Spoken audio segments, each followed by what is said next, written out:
Dengue ಜ್ವರವು ವೈರಾಣುವಿನಿಂದ ಹರಡುವ ಮಾರಕ ಕಾಯಿಲೆ. ಸೋಂಕಿತ ಈಡಿಸ್ ಸೊಳ್ಳೆಗಳ ಕಚ್ಚುವಿಕೆಯಿಂದ ಒಬ್ಬರಿಂದ ಮತ್ತೊಬ್ಬರಿಗೆ ಹರಡುತ್ತದೆ. ತೀವ್ರ ಜ್ವರ, ವಿಪರೀತ ತಲೆನೋವು, ಕಣ್ಣುಗಳ ಹಿಂಭಾಗದ ನೋವು, ಮಾಂಸಖಂಡ ಮತ್ತು ಕೀಲುಗಳಲ್ಲಿ ನೋವು, ಚರ್ಮದ ಮೇಲೆ ಗಂಧೆಗಳು, ಒಸಡು ಮತ್ತು ಮೂಗಿನಲ್ಲಿ ರಕ್ತಸ್ರಾವ ಇವು ಡೆಂಗ್ಯೂ ಜ್ವರದ ಲಕ್ಷಣಗಳಾಗಿವೆ. ಈ ರೋಗದ ಲಕ್ಷಣಗಳು ಕಂಡುಬಂದಲ್ಲಿ ಅಥವಾ ಯಾವುದೇ ಜ್ವರವಿರಲಿ ರಕ್ತ ಪರೀಕ್ಷೆ ಮಾಡಿಸಿರಿ.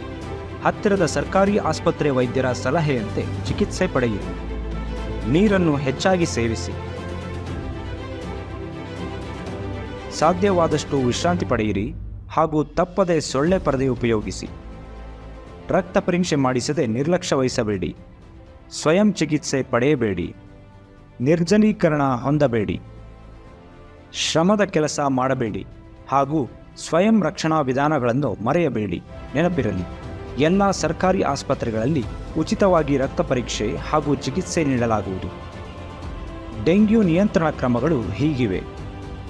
ನೀರು ಶೇಖರಣಾ ಪರಿಕರಗಳನ್ನು ಮುಚ್ಚಿಡಿ ಹಾಗೂ ವಾರಕ್ಕೊಮ್ಮೆ ಸ್ವಚ್ಛಗೊಳಿಸಿ. ಮನೆ ಹಾಗೂ ಕಚೇರಿಯಲ್ಲಿನ ಏರ್ ಕೂಲರ್, ರೆಫ್ರಿಜರೇಟರ್ ಹಾಗೂ ಅಲಂಕಾರಿಕ ಹೂಕುಂಡ, ಗಿಡಗಳ ತಟ್ಟೆಗಳಲ್ಲಿ ನೀರು ನಿಲ್ಲದಂತೆ ಎಚ್ಚರ ವಹಿಸಿ.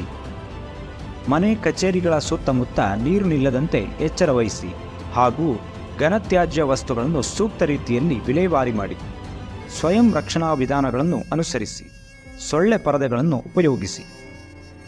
ನಿಂತ ನೀರು ಸೊಳ್ಳೆಗಳ ಉತ್ಪತ್ತಿ ತಾಣ, ಆದ್ದರಿಂದ ಅವುಗಳನ್ನು ನಾಶಪಡಿಸಿ. ಈಡಿಸ್ ಸೊಳ್ಳೆಗಳು ಹಗಲು ವೇಳೆಯಲ್ಲಿ ಕಚ್ಚುತ್ತವೆ. ಸ್ವಯಂ ರಕ್ಷಣಾ ವಿಧಾನಗಳನ್ನು ಅನುಸರಿಸಿ. ಡೆಂಗಿ ನಿಯಂತ್ರಿಸಲು ನಮ್ಮೊಂದಿಗೆ ಕೈಜೋಡಿಸಿ.